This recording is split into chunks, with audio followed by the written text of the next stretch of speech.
Hi friends, welcome to A Mishra classes. This video is in continuation to my first two videos. जैसा कि मैंने अपने first two videos में आपको teach किया that what is income tax, what is the applicability of income tax, its scope, budget, finance, bill finance act, previous year assessment year, and scenarios in which the previous year assessment year will be the same, tax slab and computation of tax liability. Now, in this video, I am going to teach you about the scope of total income and residential status. So, let's begin our new chapter and new video. Scope of total income and residential status. जैसा कि मैंने आपको अपने पहले दो videos में बताया कि जो इनकम टैक्स लगता है वो लगता है टोटल इनकम पे। अभी टोटल इनकम कैलकुलेट करने के लिए सबसे पहले ग्रॉस टोटल इनकम चाहिए होगी और ग्रॉस टोटल इनकम जो होती है वो 5 हेड्स ऑफ इनकम का एडिशन होता है। जिसकी जैसी इनकम, अगर किसी की सैलरी इनकम है तो ग्रॉस टोटल इनकम वो होगी, किसी की सैलरी प्लस रेंटल है मतलब salary plus house property income है तो वो होगी, किसी की सारे हेड्स में है। तो जब आप सारे 5 हेड्स जोड़ देंगे तो आपको ग्रॉस टोटल इनकम मिल जाएगा।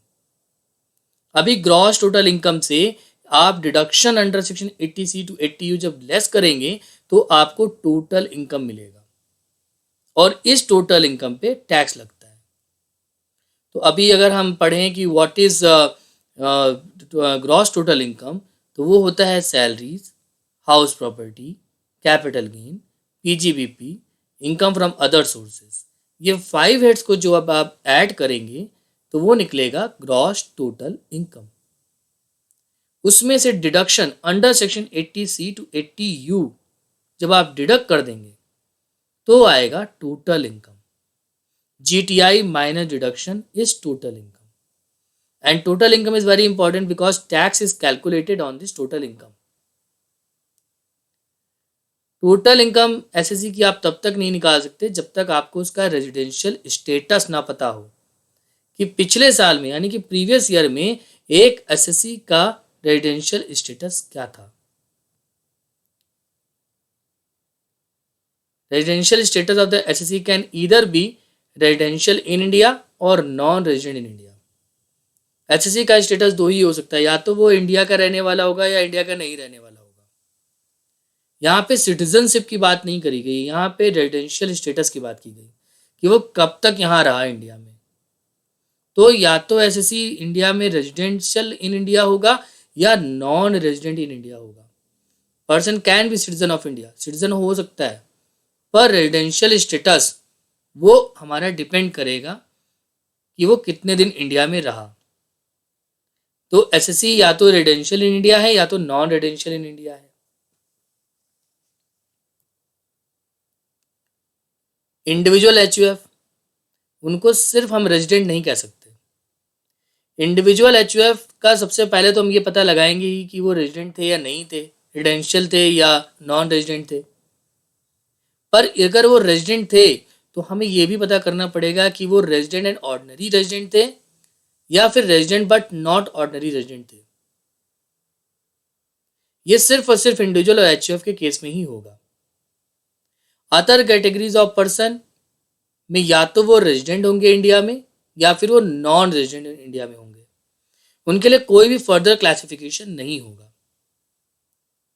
फर्दर क्लासिफिकेशन रेजिडेंट का सिर्फ और सिर्फ इंडिविजुअल और एचयूएफ में होता है कि वो रेजिडेंट एंड ऑर्डिनरी रेजिडेंट है इंडिया में या resident but not ordinary resident है इंडिया में। जो बाकी बचे पर्सन यानी कि AOP, BOI, local authority, artificial judicial person और कंपनी, उनमें resident and ordinary resident and resident but not ordinary resident का क्लासिफिकेशन नहीं है, वहां सिर्फ रेजिडेंट और नॉन रेजिडेंट है। Rules for determining the residential status of an individual.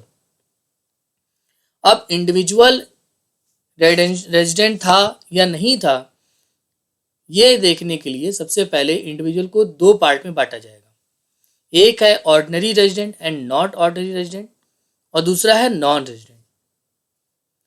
Individual को हम रेजिडेंट सबसे पहले देखिए कि वो रेजिडेंट है या नहीं है। अगर रेजिडेंट है तभी दो क्लासिफिकेशन होगा कि वो ऑर्डिनरी रेजिडेंट है या नॉन ऑर्डिनरी रेजिडेंट है। पर सबसे पहले ये पता लगाएंगे वो रेजिडेंट है भी या नहीं है। तो इंडिविजुअल रेजिडेंट है या नहीं है इसके लिए कंडीशन है, और इन दोनों कंडीशन में से इसको एक कोई कंडीशन कंप्लाई करनी होगी। या तो वो प्रीवियस ईयर में 182 डेज या उससे ज़्यादा इंडिया में रहा हो, या फिर 60 डेज, प्रीवियस ईयर में 60 डेज रहा हो, और प्रीवियस ईयर के पिछले 4 साल में, यानी कि प्रीवियस ईयर में तो 60 डेज हो गया, और उसके पीछे के 4 साल में वो 365 डेज इंडिया में रहा हो। तो दो कंडीशंस हैं, इनमें से एक भी कंडीशन कंप्लाई करेगा इंडिविजुअल तो वो रेजिडेंट माना जाएगा। पिछले साल में वो 182 डेज इंडिया में रहा हो, या फिर पिछले साल में वो 60 दिन इंडिया में रहा हो, और पिछले साल को छोड़ के उसके पिछले के 4 साल में वो 365 डेज इंडिया में रहा हो, तो वो रेजिडेंट माना जाएगा। पर इसमें एक एक्सेप्शंस भी हैं। एक्सेप्शंस का मतलब है कि दोनों कंडीशंस को में से एक कंडीशन वो कंप्लाई ना भी करे, ऊपर वैसे भी दो कंडीशन में से एक ही कंडीशन कंप्लाई करनी है, पर यहाँ पे सिर्फ 182 डेज की ही कंडीशन देखी जाएगी। जो 60 डेज वाली और 365 डेज आउट ऑफ 4 ईयर्स वो कंडीशन नहीं देखी जाएगी। वो किस केस में होगा कि अगर पर्सन इंडियन सिटीजन वो एम्प्लॉयमेंट के लिए इंडिया से बाहर जाता है, तो सिर्फ हम ये देखेंगे कि क्या वो पिछले साल 182 डेज इंडिया में था। अगर था तो वो रेजिडेंट है, नहीं था तो नॉन रेजिडेंट है। अगर कोई इंडियन सिटीजन है और वो इंडियन शिप पे क्रू का मेंबर है, तो भी सिर्फ ओनली 182 डेज की कंडीशन ही चेक होगी। अगर कोई इंडियन सिटीजन है या पर्सन ऑफ इंडियन ओरिजिन है, इंडियन ओरिजिन का मतलब होता है कि उनके फादर या ग्रैंडफादर या उनके एंसेस्टर्स कोई भी वो डिवाइडेड या अनडिवाइडेड इंडिया में बॉर्न हो, तो फिर माना जाएगा कि वो इंडियन ओरिजिन के हैं। तो in case of Indian citizen or is a person of Indian origin comes to visit to India in any previous year, तो फिर सिर्फ ओनली 182 डेज की कंडीशन चेक होगी।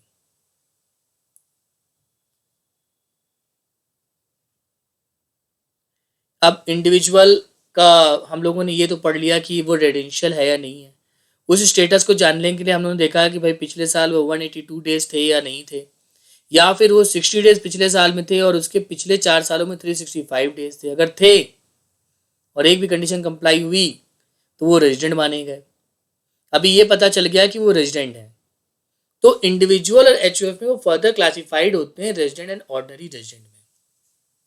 तो इंडिविजुअल को कब हम रेजिडेंट एंड ऑर्डिनरी रेजिडेंट मानेंगे, तो उसके लिए दो कंडीशन दी गई हैं और दोनों कंडीशन कंप्लाई करना जरूरी है। He has been in resident in India for at least 2 out of 10 previous year immediately preceding the relevant previous year। कहते हैं कि प्रीवियस ईयर को आप छोड़ दीजिए, उसके पहले के जो 10 साल हैं उसमें 2 साल वो रेजिडेंट रहा हो इंडिया में। 2 out of 10 previous year immediately preceding the relevant previous year में वो रेजिडेंट रहा हो, रेजिडेंट इन इंडिया। अभी रेजिडेंट का मतलब हो गया कि वो 182 डेज या 60 out of 365 days 365 of 4 years वो वाली कंडीशन उसने कंप्लाई करी हो और वो रेजिडेंट रहा हो इंडिया में। कितने साल? 2 out of 10 previous year immediately preceding the relevant previous year. और यहाँ पे वर्ड है एंड का मतलब होता है कि इस कंडीशन के साथ दूसरी कंडीशन भी कंप्लाई करना मैंडेटरी है। और दूसरी कंडीशन क्या है? He has been India for 730 days और more during the 7 previous year immediately preceding the relevant previous year। यानी कि प्रीवियस ईयर को आप छोड़ दीजिए, उसके पिछले के 7 सालों में वो 730 डेज इंडिया में रहा हो। तो दो कंडीशंस हैं, एक वो 2 साल रेजिडेंट रहा हो out of 10 years immediately preceding the relevant previous year, and he has been in India for 730 days और more during 7 previous year immediately preceding the relevant previous year। तो वो क्या माना जाएगा? Resident and ordinary resident in India. Resident but not ordinary resident in India, resident है but he is not ordinary resident in India. कहते हैं if it does not satisfy any or both the condition mentioned above, जो दो condition above जो हम लोगों ने mention करी कि 2 आउट ऑफ 10 प्रीवियस ईयर में वो रेजिडेंट रहा हो, या he has been in India for 730 days और more during the previous year immediately preceding the relevant previous year, अगर इनमें से एक भी कंडीशन कंप्लाई नहीं हो रही तो क्या है, he is a resident but not ordinary resident in India.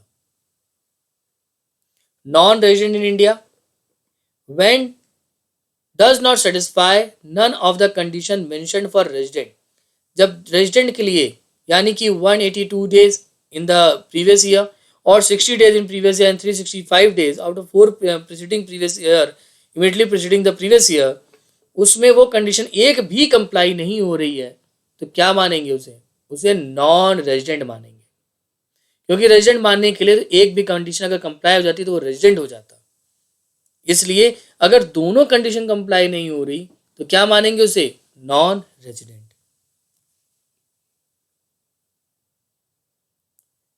Residential status of HUF, HUF को रेजिडेंट इन इंडिया मानेंगे कब, HUF is said to be resident in India in any previous year, in every case, except where during the previous year the control and management of its affairs is situated wholly outside India. HUF को resident मानेंगे India का, accept अगर उसका control and management पूरी तरीके से भारत के बाहर है तो फिर नहीं मानेंगे. तो कंट्रोल एंड मैनेजमेंट कहाँ होना चाहिए, भारत में होना चाहिए. HUF को कब हम नॉन रेजिडेंट मानेंगे, HUF को हम नॉन रेजिडेंट तब मानेंगे जब उसका कंट्रोल एंड अफेयर्स कहाँ सिचुएटेड है, आउटसाइड इंडिया. अगर HUF का कंट्रोल एंड मैनेजमेंट भारत के बाहर से होगा तो वो नॉन रेजिडेंट माना जाएगा, अगर भारत के अंदर से होगा तो वो रेजिडेंट है. In other words, it will be a non-resident in India if no part of the control and management of its affairs situated in India. अगर उसका पूर्णता उसका कंट्रोल एंड मैनेजमेंट यानी होली उसका control and management is situated outside India तो फिर वो non resident India में माना जाएगा. Control and management refer to the decision taken regarding affairs of the HUF. Control and management का मतलब है कि उसके जो इंपॉर्टेंट निर्णय हैं HUF के वो कहाँ पे लिए जा रहे हैं, वो भारत में लिए जा रहे हैं या भारत के बाहर लिए जा रहे हैं. अगर भारत में लिए जा रहे हैं तब तो रेजिडेंट है और भारत के बाहर लिए जाते हैं तो वो नॉन रेजिडेंट है. अभी जैसे HUF में पढ़ा कि सबसे पहले तो ये डिटरमाइन करेंगे कि वो रेजिडेंट है या नहीं है. अगर रेजिडेंट है तो फिर क्या होगा, वो रेजिडेंट है तो फिर रेजिडेंट एंड ऑर्डिनरी रेजिडेंट है या नहीं है, या फिर रेजिडेंट है बट नॉट ऑर्डिनरी रेजिडेंट है, ये पता लगाना पड़ेगा. तो इसके लिए कंडीशन क्या होगी, कहते हैं कर्ता must be resident in India at least 2 out of 10 previous year immediately preceding the relevant previous year. कहते हैं जो HUF का कर्ता है, कर्ता यानी कि मुखिया, वो भारत में क्या हो, रेजिडेंट हो, कितने साल, 2 साल out of 10 previous year. Same condition जो पिछली हमने पढ़ी. तो क्या पढ़ा, कर्ता मस्ट बी, जो इंडिविजुअल की कंडीशन है वही अप्लाई कर रही है. कर्ता must be resident India at least 2 out of 10 previous year immediately preceding the relevant previous year, और कर्ता must be India for at least 730 days during 7 previous year immediately preceding the relevant previous year. कर्ता या तो 2 साल 10 previous year immediately preceding the relevant previous year में resident रहा हो, या फिर वो 730 डेज 7 ईयर्स में immediately preceding the relevant previous year वो यहाँ पे रहा हो, तो क्या मानेंगे उसे, resident and ordinary resident in India. अब HUF को हम resident but not ordinary resident India कब मानेंगे, HUF is said to be resident but not ordinary resident in India if he does not satisfy any or both the condition mentioned in clause A and B above. अगर एक भी condition ऊपर की satisfy नहीं हुई तो वो resident तो है but he is not ordinary resident in India. अब residential status of firm AOP BOI, मैं पहले ही बता चुका कि इंडिविजुअल HUF में तो रेजिडेंट एंड नॉन रेजिडेंट का पता लगाएंगे ही, साथ में रेजिडेंट क्लासिफाइड हो जाएगा resident and ordinary resident and resident and not ordinary resident में. लेकिन बाकी जितने पर्सन बचे उनके लिए फर्दर क्लासिफिकेशन नहीं है, उनके लिए सिर्फ दो क्लासिफिकेशन है, रेजिडेंट एंड नॉन रेजिडेंट।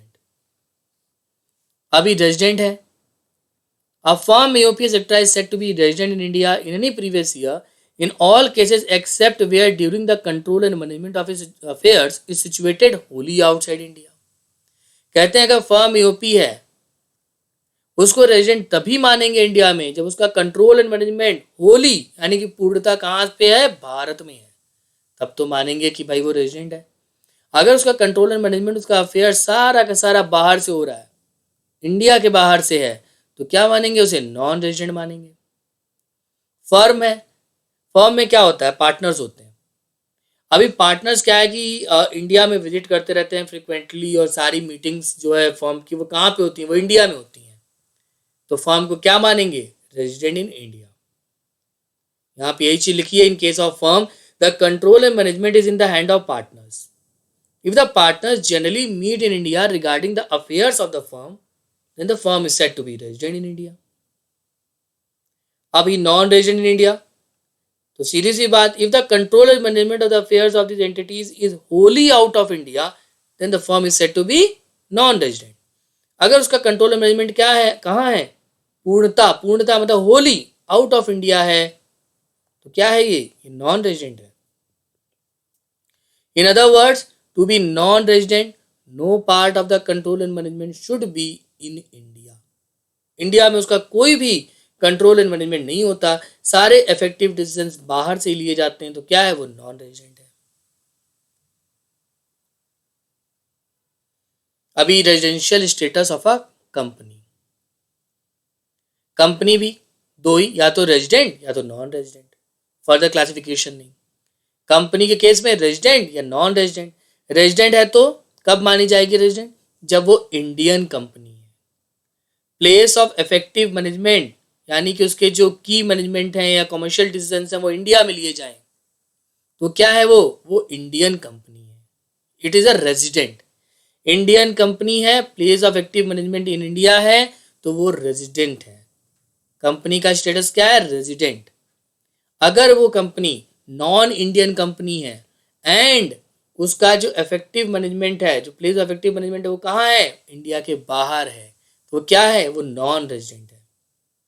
एक बार फिर से कंडीशन देखते हैं। Residential status of a company, कहते हैं रेजिडेंट है तो उसके लिए दो कंडीशन है, वो इंडियन कंपनी है, प्लेस ऑफ इफेक्टिव मैनेजमेंट कहाँ है, इंडिया में है। वो नॉन रेजिडेंट है तो वो नॉन इंडियन कंपनी है एंड उसका प्लेस ऑफ इफेक्टिव मैनेजमेंट कहाँ है, इंडिया के बाहर है। प्लेस ऑफ इफेक्टिव मैनेजमेंट ये क्या होता है, it means a place where key management and commercial decision necessary for the conduct of the business of the entities are taken.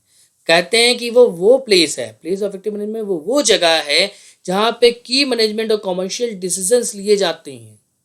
अब अगर वो भारत के अंदर है तो और इंडियन कंपनी है तो उसको रेजिडेंट कंपनी है। अगर वो इंडिया के बाहर की कंपनी यानी कि नॉन इंडियन कंपनी है और उसका प्लेस ऑफ इफेक्टिव मैनेजमेंट बाहर है तो वो कौन सी कंपनी है, वो नॉन रेजिडेंट कंपनी है। अभी स्टेटस पढ़ लिया हम लोगों ने, अभी इनकम पढ़ते हैं कि इनकम रिसीव्ड और deemed to be received in India. Income received in India, any income which is received in India during the previous year by an SSC is liable to tax in India irrespective status of the SSC and the place of accrual of such income। कहते हैं अगर कोई भी income India में receive हुई है पिछले साल यानी कि प्रीवियस ईयर में, तो चाहे एसएससी रेजिडेंट हो, चाहे नॉन रेजिडेंट हो, चाहे इंडिया में रहता हो, चाहे बाहर रहता हो, कोई फर्क नहीं पड़ता, उसे टैक्स देना पड़ेगा। क्यों देना पड़ेगा, क्योंकि इनकम कहाँ जनरेट हुई है, इंडिया में। इनकम कहाँ राइज हुई है, इंडिया में, तो फिर टैक्स कहाँ लगेगा, इंडिया में। Any income which is received in India during the previous year by an SSC is liable to tax in India irrespective status of the SSC and the place of accrual of such income। अब देखिए, received means the first received. First received का क्या मतलब होता है, कहते हैं the received of income refers to the first occasion when the recipient gets the money under his own control. Once an amount is received as income, any remittance or transmission of the amount to another place does not result in received within the meaning of this clause at the other place. कहते हैं कि सबसे पहले occasion देखेंगे कि आपको income कहाँ मिली. Income अगर आपको इंडिया में मिली तो वो इंडिया की इनकम टैक्सेबल हो जाएगी. इंडिया में टैक्सेबल होगी आपकी इनकम. ये फर्क नहीं पड़ता कि इंडिया में इनकम मिलने के बाद आपने वो इनकम अमेरिका में किसी को ट्रांसफर कर दी या रेमिट करी है. तो कोई भी रेमिटेंस और ट्रांसमिशन एक बार इनकम मिलने के बाद किया जाए तो उस पर कोई फर्क नहीं पड़ता. सबसे पहले ये देखेंगे कि भाई इनकम मिली कहाँ है. अगर ये इनकम आपको सबसे पहले कहाँ रिसीव्ड हुई, फर्स्ट रिसीव्ड इनकम की कहाँ है, वो इंडिया में है, तो उसके बाद कोई भी फर्दर रेमिटेंस या ट्रांसमिशन उसको अफेक्ट नहीं करेगा और उस पर टैक्स पड़ेगा. तो सबसे महत्वपूर्ण है कि हम ये देखें कि वो इनकम कहाँ पे रिसीव्ड हुई है. Income deemed to be received in India. Deemed का मतलब मानना. अब हम मान लेंगे कि ये इनकम जो है वो इंडिया में रिसीव हुई है. अब वो चाहे मिली हो चाहे ना मिली हो, मानेंगे कि मिली है. The following income shall be deemed to be received in India in the previous year even in the absence of actual received. कह रहे हैं एक्चुअल रिसीव्ड नहीं हुआ, हमें मिला नहीं है, पर हमने क्या माना, माना मतलब डीम्ड किया कि वो कहाँ है, वो इंडिया में रिसीव हुई है और आपको मिली है. हम ये सब मान लेंगे. कब? Contribution made by employer to recognized provident fund in excess of 12% of the salary of the employee. कह रहे हैं कि अगर आपका जो एम्प्लॉयर है उसने 12% का पीएफ में कंट्रीब्यूशन करना होता है, अगर उसने 12% से ज़्यादा का कंट्रीब्यूशन किया है तो हम मानेंगे कि इनकम आपको मिली है. Interest credited to RPF of the employee in excess of 9.5% per annum. अगर जो आपका रिकॉग्नाइज्ड प्रोविडेंट फंड है उस पर इंटरेस्ट मिलता है 9.5% से. अगर अभी इंटरेस्ट आपको ज़्यादा मिला 9.5% से तो मानेंगे that is your income. Transfer balance from unrecognised provident fund to recognised provident fund. Contribution made by employer or government in previous year to notified contributory pension scheme.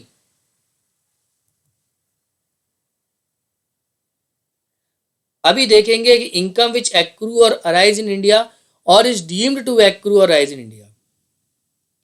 Income is deemed to accrue और arise in India. Accrue का मतलब होता है means to arise, यानी कि उत्पन्न होना, grow करना. A person is said to have accrued income if he has created डेब्ट in his favour.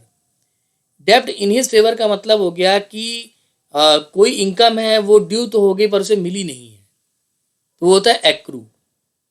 Income which are deemed to accrue और अराइज इन इंडिया, कहते हैं income from business connection in India.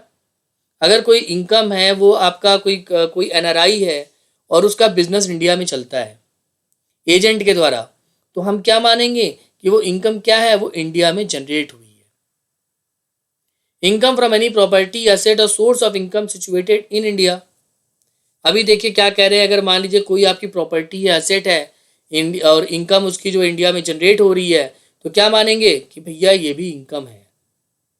अब मान लीजिए A lives in London, has a house property in India which has been given by him on rent.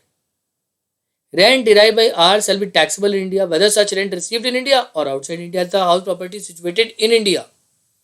हमने क्या पढ़ा, income from any property asset or source of income situated in India. तो मतलब जो property वो कहाँ है, वो इंडिया में है. ए कहाँ रहते हैं, लंदन में रहते हैं. हाउस प्रॉपर्टी कहाँ है, इंडिया में है.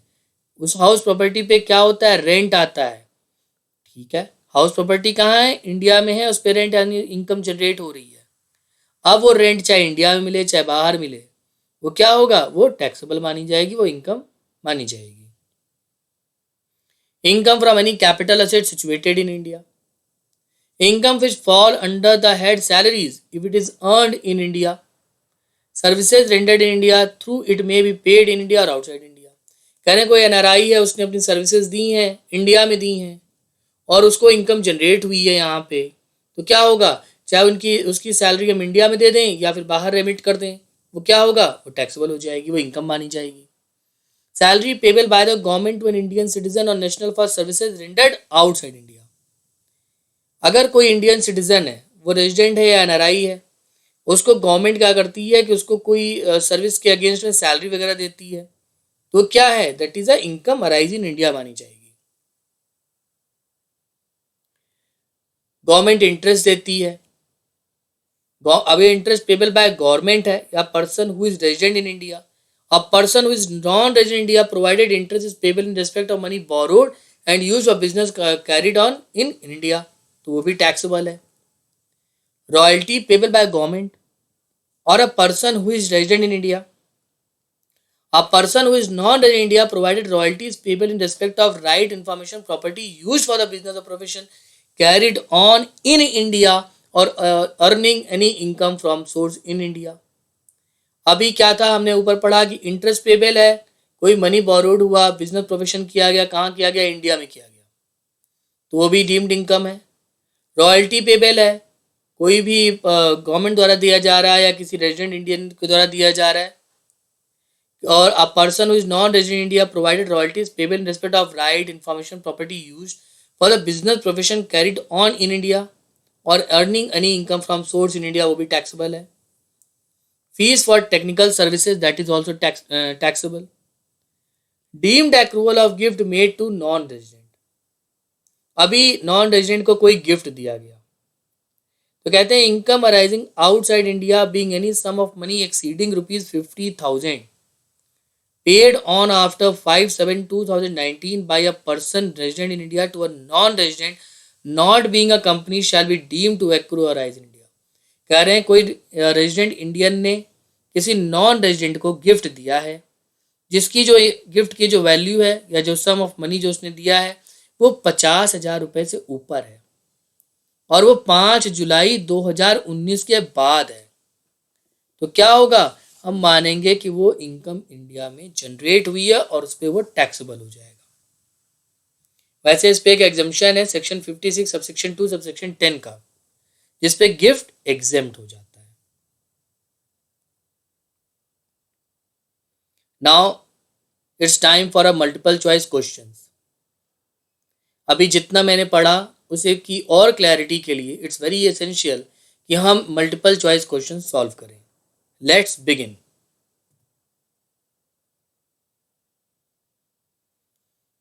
Residential status is to be determined for option A previous year, option B assessment year, option C accounting year and option D both previous year and assessment year. अभी मैंने आपको बताया कि total income पे tax लगता है और total income determine नहीं कर सकते अगर रेजिडेंशियल स्टेटस का पता ना हो, और जो टोटल इनकम होती है हम डिटरमाइन करते हैं प्रीवियस ईयर की, टैक्सेबल होता है प्रीवियस ईयर वाला। रेजिडेंशियल स्टेटस हमेशा प्रीवियस ईयर का ही देखा जाता है कि वो 182 डेज था या नहीं था, या फिर वो जो है 60 डेज और 365 डेज आउट ऑफ 4 ईयर्स था या नहीं था।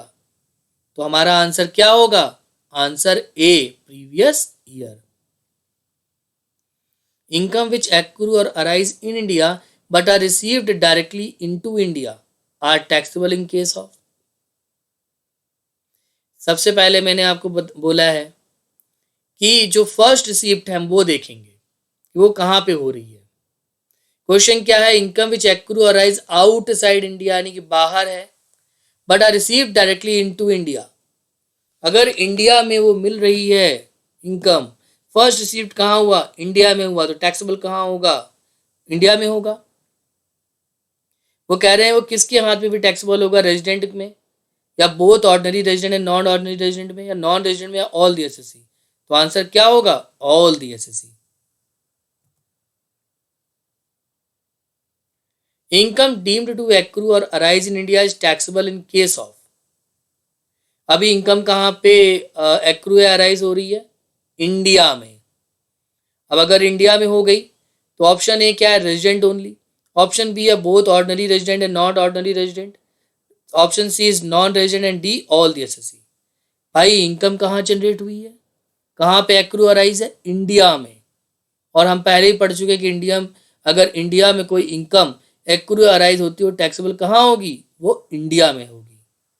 तो यहाँ पे क्या होगा, option D all the SSC, सारे एसएससी के हाथ में टैक्सेबल है। इनकम विच एक्रू और arise outside India from business controlled from India.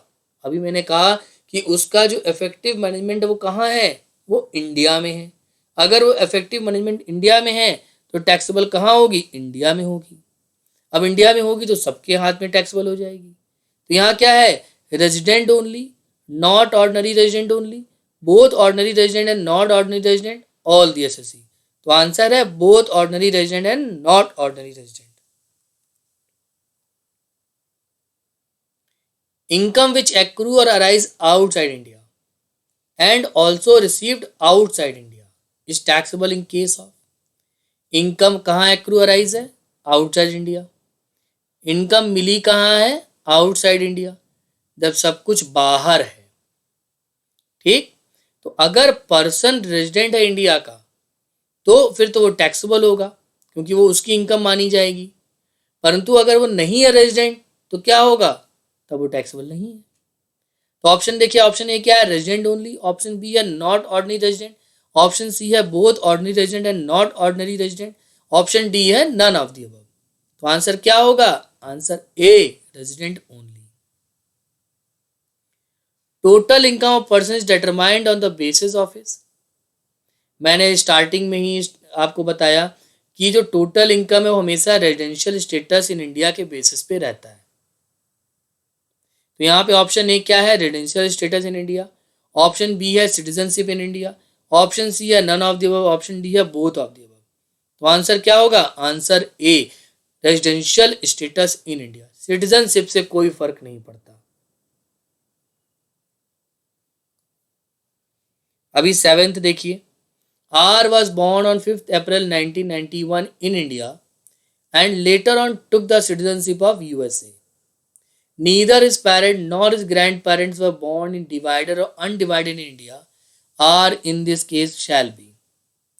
अच्छा, सिटीजनशिप से कोई फर्क नहीं है, हमको रेजिडेंशियल स्टेटस देखना है। अभी देखो आर क्या था, 1991 में बॉर्न हुआ और बाद में वो जब बड़ा हुआ होगा वो चला गया यूएसए। अब इंडियन ओरिजिन अगर होना चाहिए तो उसके लिए कंडीशन ये है कि उसके पेरेंट, ग्रैंड पेरेंट या उसके एंसेस्टर्स क्या हो, वो इंडिया में, डिवाइडेड इंडिया में या अनडिवाइडेड इंडिया में बॉर्न हो। अब यहाँ पे क्या है कि उसके पेरेंट्स या ग्रैंड पेरेंट्स दोनों ही ना तो डिवाइडेड इंडिया के पार्ट थे ना अनडिवाइडेड इंडिया के पार्ट थे। तो आर रहता बाहर है, ग्रैंड पेरेंट और पेरेंट्स उसके बाहर के थे, तो भाई क्या है ये फॉरेन नेशनल है। अब ऑप्शन पढ़ो क्या लिखा है, A citizen of India, option B person of Indian origin, option C foreign national, option D none of the above. तो आंसर क्या होगा, foreign national. 8, R was born in England. Okay, his parents were born in India in 1951. His grandparents were born in South Africa. R shall be. R कहाँ पे पैदा हुआ, England में। Okay, ये तो पहले ही बाहर है। उसके पेरेंट्स कहाँ बॉर्न हुए, इंडिया में। ओके, हिज ग्रैंड पेरेंट्स, उसके ग्रैंड पेरेंट यानी पेरेंट्स के पेरेंट्स कहाँ पे थे, साउथ अफ्रीका में। इंडियन ओरिजिन के लिए जरूरी है कि जो एंसेस्टर्स, ओरिजिन का मतलब जहाँ से उत्पत्ति हुई है, तो एंसेस्टर्स कहाँ के होने चाहिए थे, इंडिया के। पर यहाँ पे ग्रैंड पेरेंट्स कहाँ के हैं, साउथ अफ्रीका के, यानी कि वो लोग इंडियन ओरिजिन के नहीं हैं, वो तो साउथ अफ्रीकन ओरिजिन के हैं। तो यहाँ पे ऑप्शन देखिए, person of Indian origin, B a foreign national, C citizen of India, D none of this above. तो क्या आंसर होगा, फॉरेन नेशनल।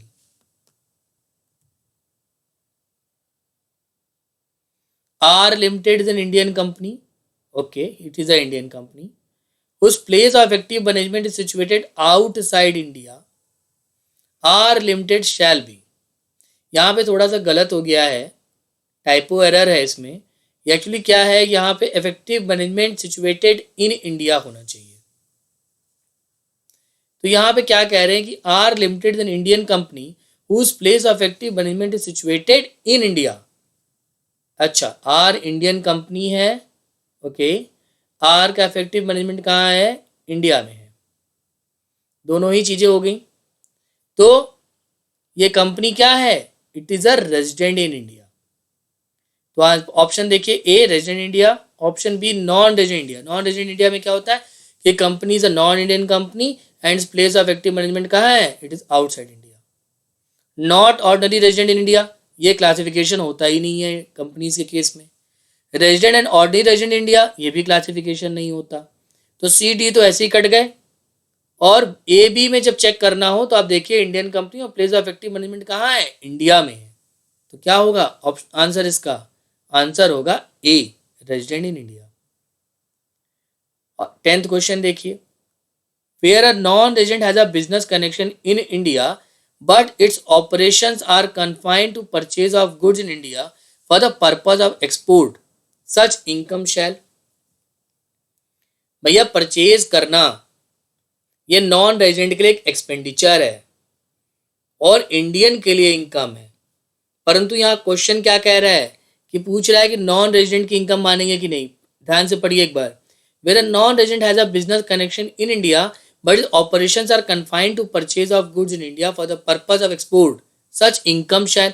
पहली बात तो इनकम ही नहीं है, वो नॉन रेजिडेंट की इनकम इंडिया में जनरेट नहीं हो रही होती, यहाँ से सिर्फ परचेज ऑफ गुड्स कर रहा है, यानी वो एक्सपेंस कर रहा है यहाँ पे।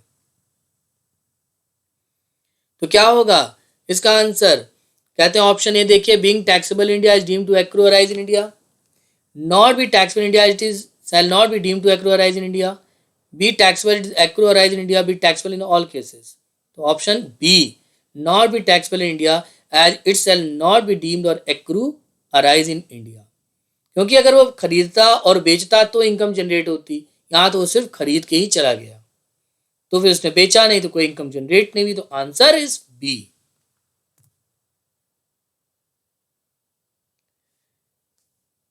अगर आप लोगों को ये क्लास अच्छी लगी है तो please like and subscribe the channel. अगर आपको कोई भी क्वेरीज हैं तो कमेंट बॉक्स में आप उसको लिखिए, जो नेक्स्ट क्लास होगी मैं उसमें उसको जरूर रिजॉल्व करूँगा। अभी question number 11, gift of money amounting to ₹2 lakh made by a resident on 16th August 2019 to a non-resident outside India shall be. Okay, it's a gift. Okay, it's a gift of ₹2 lakh sorry, made by a resident on 16th August 2019 to a non-resident outside India. Gift है ये। अभी मैंने पढ़ा 50,000 रुपये से ज़्यादा का अगर गिफ्ट होगा 5 जून 2019 के बाद तो क्या होगा वो फुल्ली टैक्सेबल हो जाएगा। तो यहाँ पे क्या है देखिए, गिफ्ट ऑफ मनी कितना है, 2 लाख। 50,000 से ज़्यादा है क्या, हाँ है। किसके द्वारा दिया गया है, रेजिडेंट के द्वारा। कब दिया गया, 16 अगस्त 2019 यानी कि 5 जून 2019 के बाद। किसे दिया गया, नॉन रेजिडेंट को।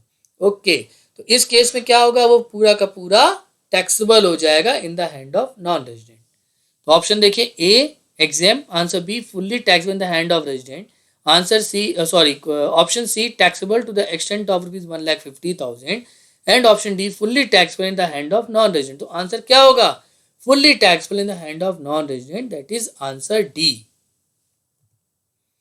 If you like my channel, then please like it, and if you want that further videos you can watch, then please subscribe the channel. In case of any queries, please drop your comments or write your comments in the comment box. I will